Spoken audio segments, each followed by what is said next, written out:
On today's episode of Your Life Redefined, we're on location in Columbus, Ohio, and we're taking an up-close look at the man who transformed the Columbus Zoo. Yes, he, I hold Aww, like a Just football? don't put your eye there in case he pecks your eyeballs. Yeah. That's oh, look at that. No, Oh, don't okay. peck. America's favorite animal expert Jack Hanna also shares with us how it feels to transition into his mid-60s. You know, I think about retirement only because I want to see my grandkids. But no, I don't think I'll ever retire because I have to do something. I'm one of those kinds of people. And later, an up-close look at what it takes to keep wild animals healthy when it comes to living in a nurturing habitat. We have a state-of-the-art facility. We're very fortunate with the equipment that we do have. I feel like we have the ability to take care of all of our collection animals to a very high degree, high-quality medicine. All of this and more on today's edition of Your Life Redefined.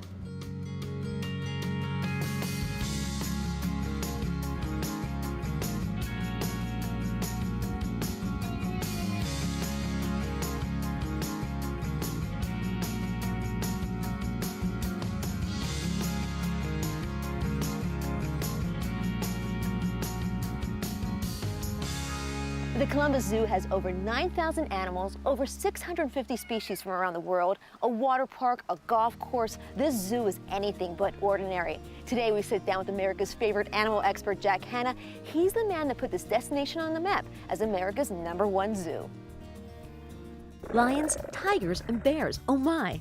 Okay, I couldn't resist. But when you walk through the different animal exhibits here at the Columbus Zoo, you cannot help but feel like you're walking through one of the natural habitats of these beautiful creatures. See, that's like a possum. They hang by their tail and get in the ant. One of the key people credited for helping transform the Columbus Zoo from a failing small-town zoo to an amazing international family destination is animal expert Jack Hanna. I want you to see, when you're touching this, you're now touching the fastest land mammal in the world. The fastest animal is the peregrine falcon. This is the fastest land mammal. When you first came to this facility and saw it, what went through your mind? When I saw this facility, I got excited. You know, most people looked at it as a dump. You know, I mean, it was rough. They're just starting to build the pachyderm building up here, and that was fine, but that's not what, you know, people then thought of the zoo as just animals. You know, this is about animals. It's not really about the people that come here. Like the restrooms aren't important, the food's not important, the merry-go-round is not important. You know, it just was for the animals. You know, we're here to save animals. But they didn't understand something. It's a business of saving animals. Like a filling station or a restaurant or anything.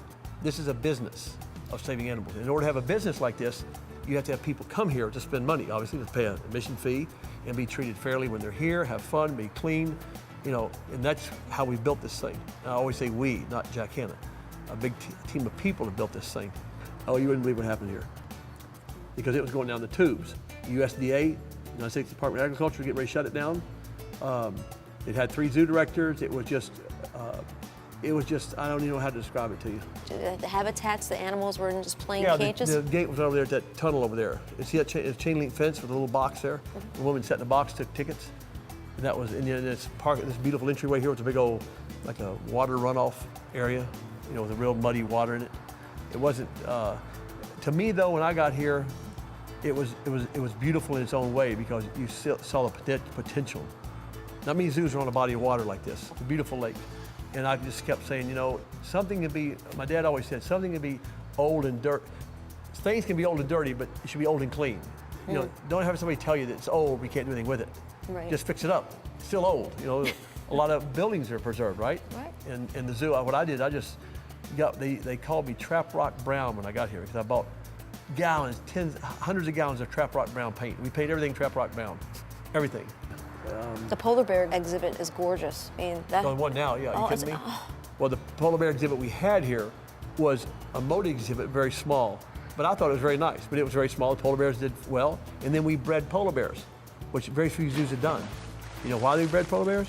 Because a guy named Bill Cups, who was not a well-educated man, but a wonderful person because his life was dedicated to the animals. He took a backhoe. He said, Jack, can you rent me a backhoe? I want to dig a hole in the ground, put a culvert in it, and I'm going to breed polar bears. He said, I've been reading about them. The polar bear goes in there for the winter, has his baby. He gets a little video camera, still got video of it. A little baby polar bear this big, looks like a little rat. And it was born. And that first season that baby polar bear came out, we must have had another, I don't know, 75,000 people. gorillas were here in cages. So what I do? I took the old elephant exhibit. I don't know how I came up with this idea. Raised the walls on the outside 6 feet, lowered the inside wall where they couldn't come up and over. All of our people built the whole gorilla thing ourselves. In the first summer, 175,000 people came because the gorillas came outside. And we did all kinds of stuff like that. I mean, something was always being done here, you know, that was different. When I say Dr. Roberts, what comes to mind when you hear that name? How'd you know that name? Dr. Roberts. That was the veterinarian I worked for. Yeah. Oh, you did research. No one ever does research on me. Anyway, that's good research. But Dr. Roberts is gone now, but he gave me my first opportunity to really work at a vet clinic when I was 11 years old, cleaning cages, which I did every summer for 5 years or so. I loved every bit of it. And he was a zoo veterinarian. And that's when I really got into the zoo field. I was 16 or 17 years old. When he took me there, I held his little doctor bag, and there was old Nine the elephant there. And zoos back then were nothing to brag about. Zoos back then were, mostly in this country, weren't good. I'm not saying every one of them. I'm just saying it wasn't what it was today. You know, and I must say, you went there with a bag of peanuts to feed everything, or candy to feed monkeys, or whatever it might be, you know. But that's no longer the case today. This whole business has turned around. Here at the Columbus Zoo in 1978, when I came here in 78, we had a work release program. You know, people that gone to jail. We had a lot of employees here that were you know, working their time off. Right. We couldn't get anybody to work up this place.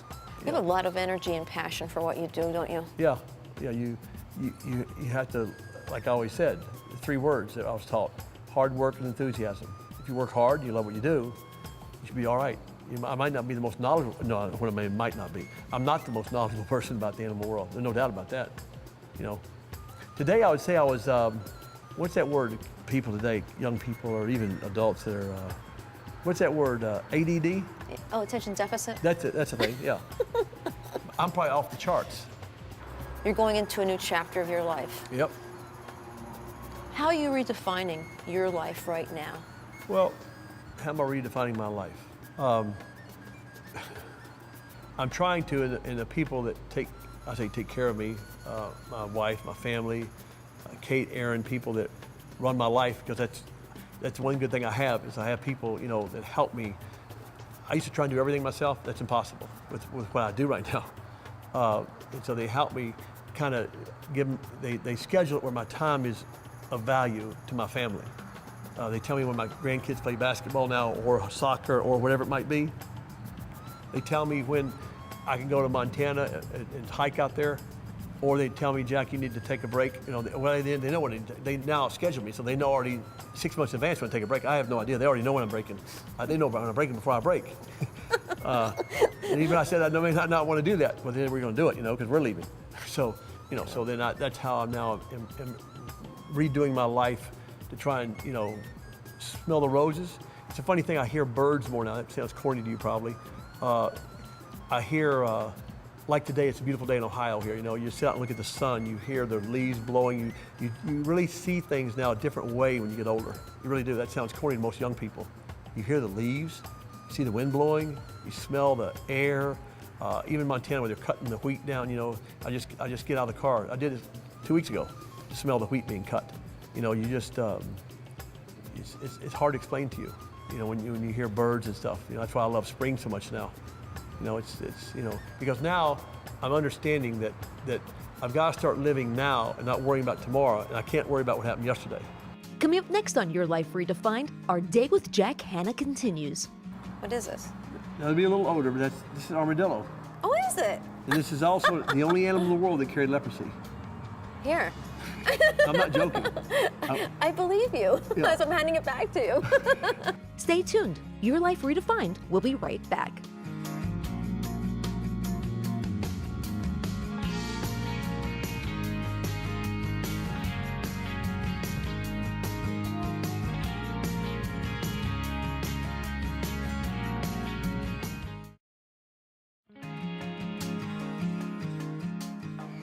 Hey, I'm Dr. Anna Marie at the Columbus Zoo.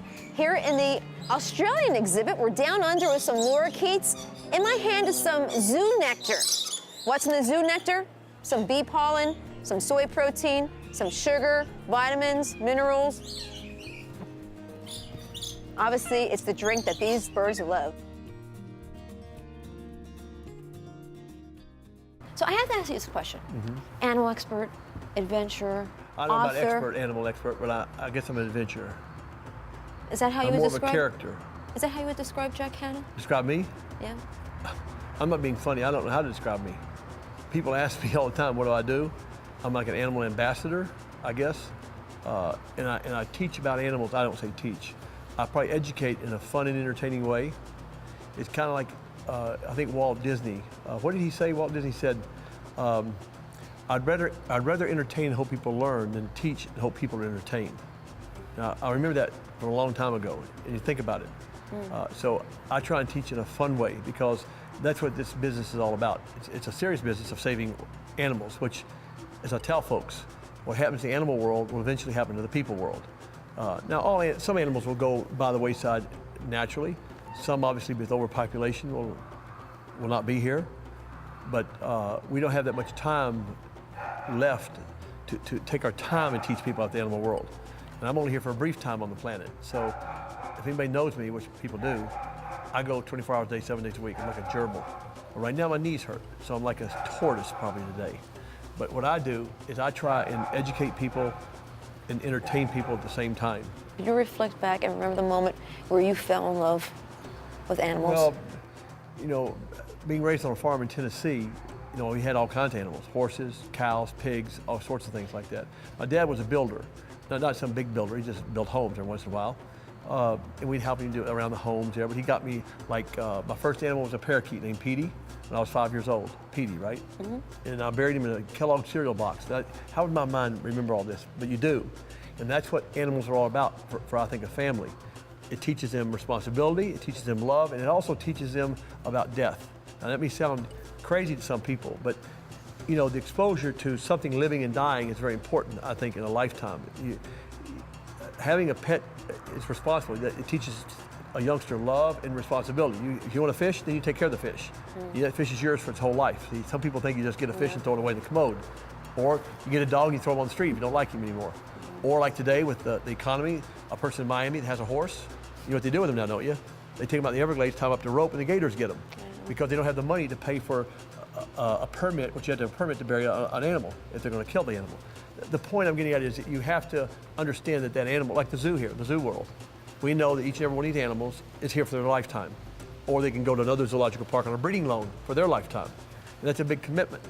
But that's what it is. It's a multi-gajillion-dollar commitment in this business, the zoo business. Is the word retirement in your vocabulary? You know, I think about retirement only because I want to see my grandkids, and I want to be able to hike some. Because my knees now, the way I'm going, I'll be crawling on my stomach. But no, I don't think I'll ever retire because I have to do something. I'm one of those kinds of people. If you ask people that work with me, you know, I try and sit down, but it's hard to do. You know, I got to find something to do. But I am going to start hiking more and go and see my grandkids. I must say the one thing in my life that I regret is seeing my 3 daughters cheerlead only 4 times, all 3 of them 4 times. That's terrible. That's what it is. It's beyond, and I really regret that. I regret not seeing my parents more. But when you're young and you're trying to make a living, you're trying to make everything succeed in life, you know, you forget these things. And you know, now if I can look back on it, that was a big mistake I made. Because when they're gone, they're gone. Is there anything left undone that Jack Hanna would like to accomplish before you leave this earth? No, boy, let me see. I think, you know, I'm proudest of the Columbus Zoo. You know, yes, we do a lot of national shows. Yes, I meet a lot of famous people like you do, presidents, whatever. The point is that the Columbus Zoo is what I'm most proud of. Like last night before last, I think. Yeah, I walked around by myself after I did a thing here, a speech here. And I sit back, I say, this is unbelievable. I had some little part to play in helping build one of the greatest zoos in the country or in the world. And that means more to me than anything. And that's what I hope I can continue some little bit over the next few years. That's about the only thing. And then if I find Bigfoot, then I'll be very happy to retire. I want to personally thank Jack for sharing his very special story with us. We wish he and his family the very best. Now, for more information about Jack Hanna and his series, or to learn more about the Columbus Zoo, log on to our show's website. We'll be right back. For more information about Your Life Redefined, visit our website at rl.tv. Coming up next on Your Life Redefined, we're in the kitchen with our chef Ulrich with today's Eat Well, Live Well recipe. Today we're going to make some sweet corn fritters, which we're going to garnish with some smoked salmon. Your Life Redefined. We'll be right back. It's now time for some trivia. In 2005, Jack Hanna appeared in a music video for country singer Neil McCoy. What was Jack seen doing in the video? We'll have the answer when we come back.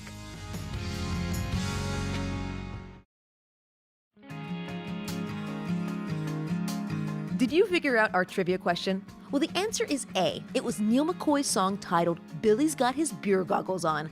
Actor Rob Schneider starred as Billy in the video. He saw Jack sitting next to him 3 times at the bar. Each time, Jack had a different animal with him: a hyacinth macaw, a sloth, and an albino Burmese python. It's now time to turn things over to our chef for today's Eat Well, Live Well recipe. Today we're going to make some sweet corn fritters, which we're going to garnish with some smoked salmon. These make really great canapes, if you're entertaining friends, got family around to the house, and you want to impress them. First thing we're going to do is add all the ingredients together to make the fritters. I've separated those into 2 separate camps. I've got the wet ingredients and the dry ingredients, and this is how they kind of come together. Got some butter that I've melted, and I'm just going to pour that into a bowl. A can of sweet corn. Mix that in. 2 eggs. And a teaspoon of dill. There we go. I'm going to mix all these ingredients together, making sure to incorporate all the egg in with the sweet corn. And those are our wet ingredients to make the wet base. Over here on the dry side, I've got some flour, some baking powder, about a teaspoon of salt, and the same with cracked black pepper. There we go. And mix all those ingredients together. At this point now, we're going to mix the wet into the dry and just fold them in. Making sure again to incorporate and mix in all the flour with the wet mixture. Make sure you get all the ingredients out the bottom of the bowl. And now into the bottom, fold it over, and keep repeating that until all those ingredients are well incorporated. There we go. And there we have our sweet corn fritter batter made up. That easy. What we're going to do now is take a pan, non-stick pan, large pan, a little bit of canola oil in the bottom. Make sure that that coats the pan. Get the pan to a nice medium-high heat. Take a spoon, tablespoon, put that into the pan and squash down on the sweet corn. And you want to get about 2 to 3 inch diameter little sweet corn fritters. Don't overload the pan, so you want to do these in batches and get them nice and golden brown on one side before flipping over to the other side. Just push those down with your finger, get the mixture nice and even. We'll put about 5 of them in there. Rotate the oil a little bit. This is where it's important to use that non-stick pan, and we're going to leave those on there for about 2 minutes, then we'll flip them over. Right, so these have been in the pan for a couple of minutes, and we're just going to flip them over gently and get a nice golden brown on the other side as well. Second side normally cooks a little quicker than the first side, so figure about a minute on the second side here. Right then, let's take a look. The underside is nice and golden brown as well. Take these out of the pan onto a tray with some paper towel, just to absorb any of the grease and any of the moisture that's on the bottom of these. And add a little bit of oil back in again, and we'll complete our batch of sweet corn fritters. So now that we have our sweet corn fritters done, we're going to take a little creme fraiche, or if you don't have creme fraiche, you can use sour cream. Just put a little bit on the top of each of these sweet corn fritters. There we go. And as I said, these are great for little hors d'oeuvres or canapes that you're going to have before dinner. There we go, a little of the creme fraiche over the top. We're then going to take some smoked salmon and just fold a little rosette. Put the rosette over the top. Each of the 4. Lovely. Take a little avocado that we have here. Garnish with a little fresh avocado.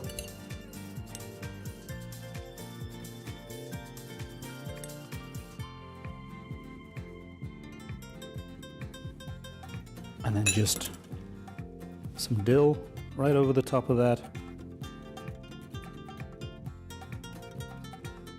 There you go. And then just a drop of lemon juice. And the lemon juice will really kick in and make all these flavors pop in your mouth. And there you have it. Very, very simple, beautiful, colorful, flavorful, using really ingredients that work well together, and that'll start off a great dinner party for you at your house. For more healthy recipes, check out rl.tv. We'll be right back. Coming up next on Your Life Redefined, we're on location at the Columbus Zoo. We're taking a behind-the-scenes look at what it takes to keep these wild animals happy and healthy when it comes to living in a nurturing habitat.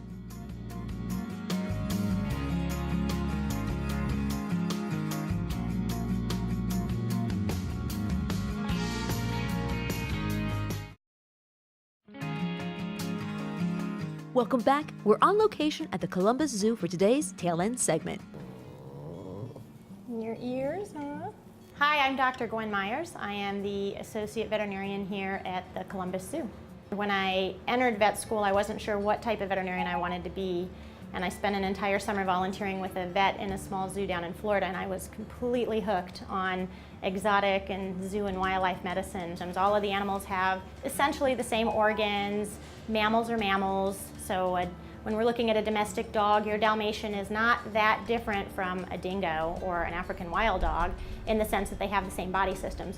Now, behavior and their personalities and of course the way they respond to injuries and diseases are dramatically different. If I had to boil it down to one thing that's dramatically different between working on domestic species and our zoo animals, it's going to be that all of our animals have to be, for the most part, under anesthesia to have a proper physical exam performed on them.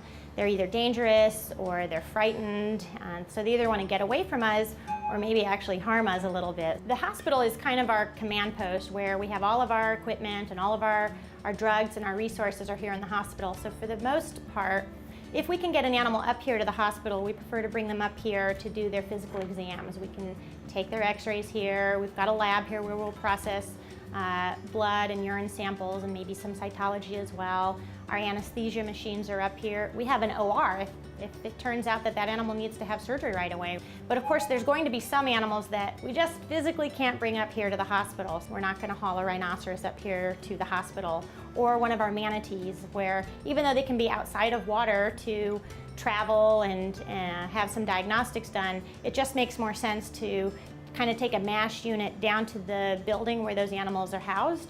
We rely really heavily on our keeper staff and our curatorial staff to let us know when an animal is maybe just a little bit off, because a wild animal or a zoo animal being just a little bit off can often mean a pretty serious problem. We have a state-of-the-art facility. We're very fortunate with the equipment that we do have. We have the ability to take care of all of our collection animals to a very high degree, high quality medicine. We are a special zoo and we've got some special people that work here. It truly is a special zoo. I want to thank the entire Columbus Zoo team for helping us pull today's show together. We hope you enjoyed it. Until next time, remember, it's your life, live it, and live it well. We'll see you next time. For more information about Your Life Redefined, visit our website at rl.tv. Yeah, hold him, yeah. Just don't put your eye there in case he pecks your eyeballs. And that's oh, look at that. No, don't peck. That's it, Punky. You are so cute. But you never held a penguin, huh? This is my first time holding a penguin, and can I tell you something? This is one of those animals ever since I was a child I wanted to get up close to, Yeah, well, you can close to one now. and he is awesome.